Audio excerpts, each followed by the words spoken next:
Hello,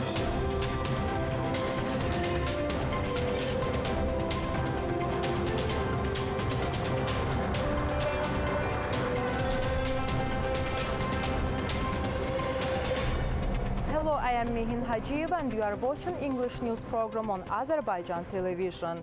At the invitation of President of the Republic of Tajikistan, Emomali Rahmon, President of the Republic of Azerbaijan, İlham Aliyev, arrived in Dushanbe on October 9th to participate in the meeting of the CIS Heads of State Council.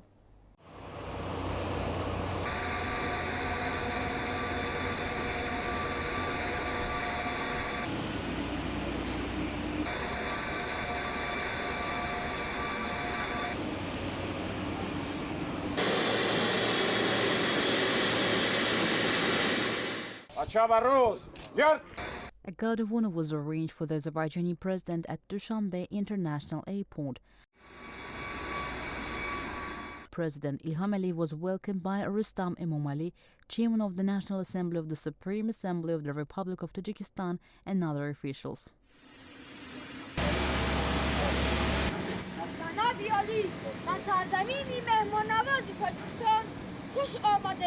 Sardı Aliləri dönərpərvər Tacikistana xoş gəlmisiniz.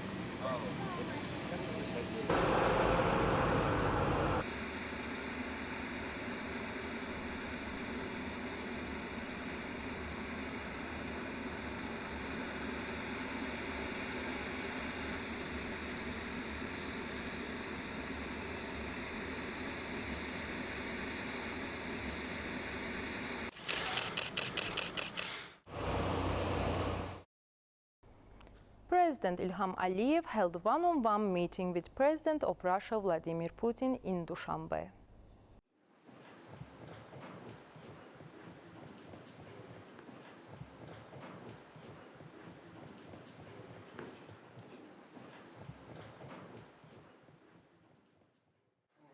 Addressing the meeting, President Vladimir Putin touched on the most sensitive topic, the aviation tragedy that occurred in the Russian airspace, noting that back then, in their first phone conversation, he did not only apologize for the fact that the tragedy occurred in Russian airspace, but also expressed his sincere condolences to the families of the victims. He once again reiterated all of that and added that they were providing every possible assistance to the investigation, saying that the investigation is nearing completion and they can now talk about the general causes of this tragedy, this catastrophe. Vladimir Putin explained that the tragedy was connected with the Ukrainian drones, which were in the sky on that day.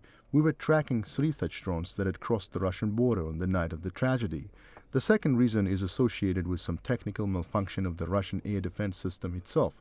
The 2 missiles that were fired did not directly hit the aircraft, but exploded perhaps through self-destruction a few meters away, around 10 meters. This is how damage was caused, primarily not by warhead fragments themselves, but most likely by debris from the missiles. This explains why the pilot mistook the impact for a collision with a flock of birds, which he reported to Russian air traffic controllers, all of which is recorded in the so-called black boxes. He was advised, and this is clearly recorded in the black boxes, to land in Makhachkala, but he decided to return to his home airport and then to Kazakhstan. Nevertheless, the facts remain as they are. I have just outlined the causes of the tragedy. All of this is stated in the documents following a thorough analysis of the technical characteristics of what happened and a second-by-second interpretation of the so-called black box recordings. We also discussed this topic afterwards. Of course, the Russian side will do everything that is required in such tragic situations in terms of compensation. A legal assessment will also be given to the actions of all officials. Of course, any words associated with this tragedy aimed at supporting or providing some moral consolation to the families will not solve the main problem. They can't bring back to life the people who died as a result of the tragedy. However, let me repeat that our duty, and we agreed on this from the very beginning, is to provide an objective assessment of everything that happened and identify the true causes. But it takes time. It will probably take some more time to finally bring the matter to a close, said Vladimir Putin. He said that despite all the nuances associated with the tragedy, trade and economic ties have developed and continue to develop successfully. Last year they grew by about 6%, while this year the turnover has already increased by over 16%. This is a very good indicator, said President Vladimir Putin. Expressing his gratitude for the meeting, President İlham Əliyev once again congratulated President Putin on the occasion of his birthday and wished him, his family, and the friendly people of Russia all the best, extending his special thanks for the detailed information regarding the tragedy last December involving the crash of an Azerbaijani Airlines plane. The head of state added that they were in immediate contact after the tragedy, noting that on that tragic day he was flying to a meeting in St. Petersburg, and when he was informed about the incident, he called President Putin directly from the plane and they expressed their condolences. He noted that on that tragic day he was flying to a meeting in St. Petersburg, and when he was informed about the incident, he called President Putin directly from the plane and they expressed their condolences. I also ask you to convey to our colleagues who were also expected to participate in that event that for objective reasons I would not be able to attend the informal CIS summit. I would also like to thank you for your personal oversight of this situation. Since we have repeatedly exchanged views and our teams have maintained regular contact and given your personal attention to the investigation, we had no doubt that it would thoroughly and objectively establish all the circumstances. Therefore, I would like once again to express my gratitude that you deemed it important to address this issue during our meeting. As you noted, our relations have developed successfully this year, not only in trade and economic areas, but also across all other fields. There is strong momentum in the growth of trade turnover, and no slowdown or setbacks have been observed in any other area. On the contrary, the roadmaps we approved are being successfully implemented, said President İlham Əliyev. The head of state attended informal dinner of CIS heads of state in Dushanbe.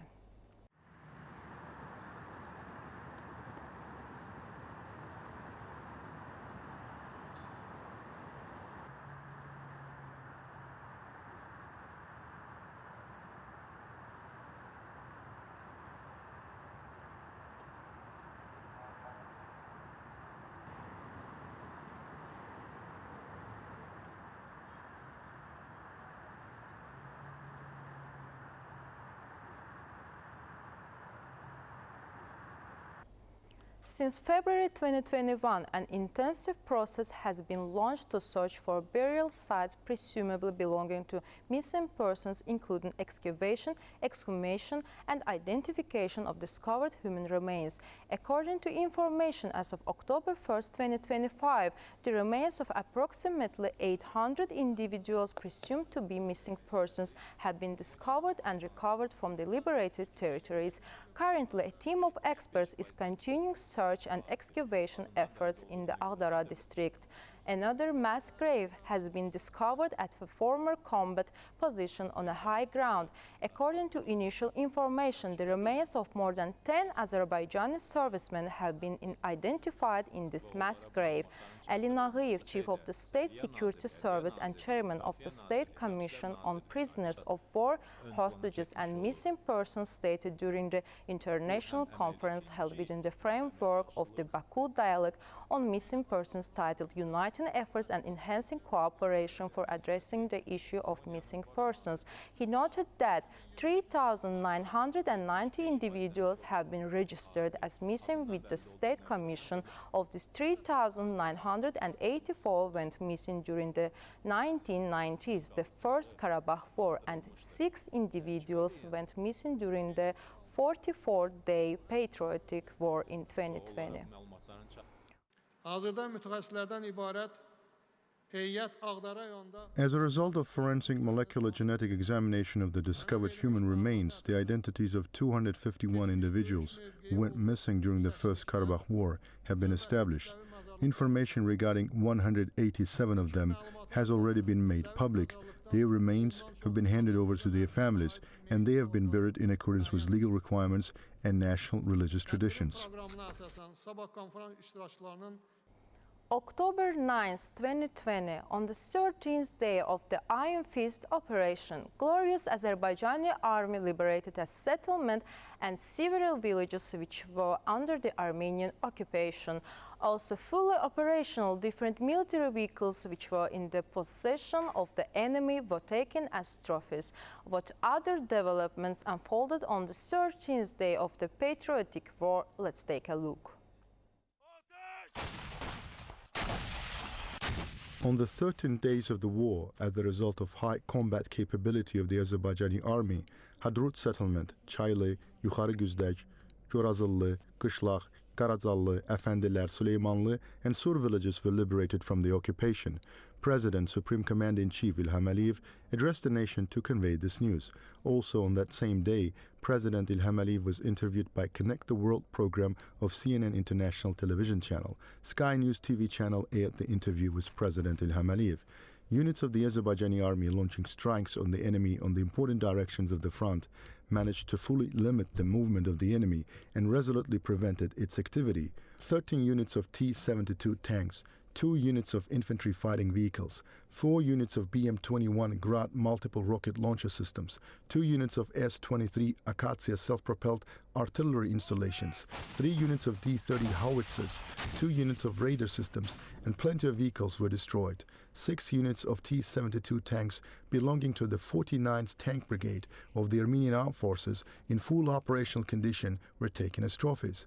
The Ministry of Defense released footages showing the waving of the Azerbaijani flag in the liberated territories of Jabral district. Armenian Armed Forces intensively targeted our residential settlements from heavy artillery and rockets. The criminal case against French citizen Artur Aganesian and citizen of Georgia Vagn Chakhalyan, who were fighting on the side of Armenia, were launched. The Ministry of Defense released footages of the liberated Sugovushan residential settlement. During Armenia's war of aggression against Azerbaijan, many mercenaries fought against our country.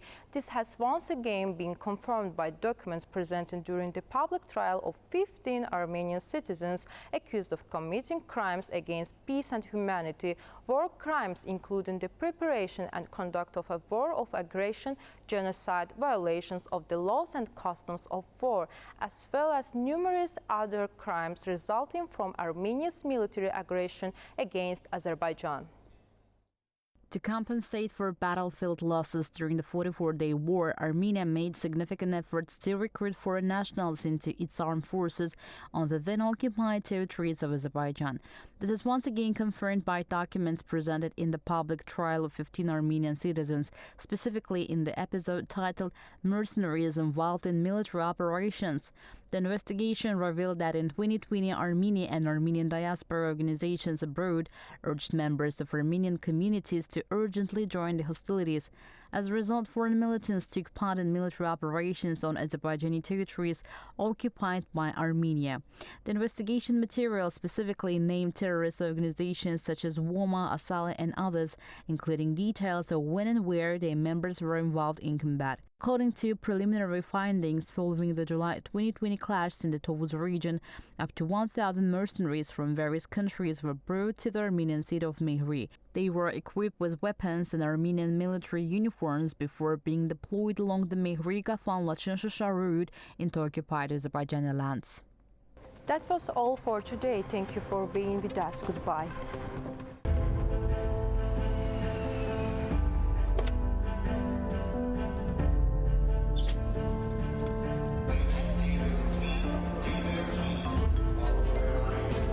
Təyyarədə gecikmə var. Biraz yubanacağım. Siz AzTV xəbərə baxırsınız. İndi AzTV-nin mobil tətbiqi ilə ən son xəbərləri istənilən yerdə, istənilən an izləyə bilərsiniz.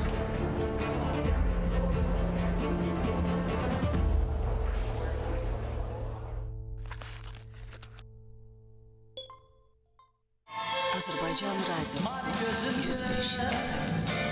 Ulduzlar yatar, bircə baxışla günü oyadar. Gəl baxışınla baharı qaytar, quşlar qayıtsın, qoy qatar.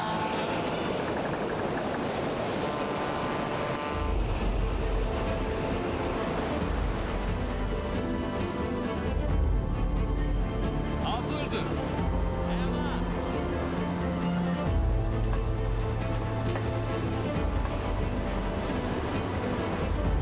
Deməli hələ baxmağa vaxtımız var.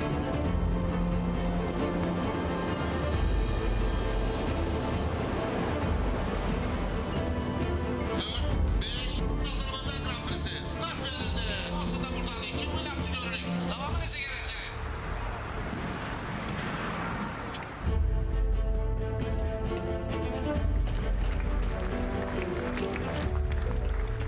Təəssüf edirəm xanım, gecikmisiniz. Konsert artıq başlayıb.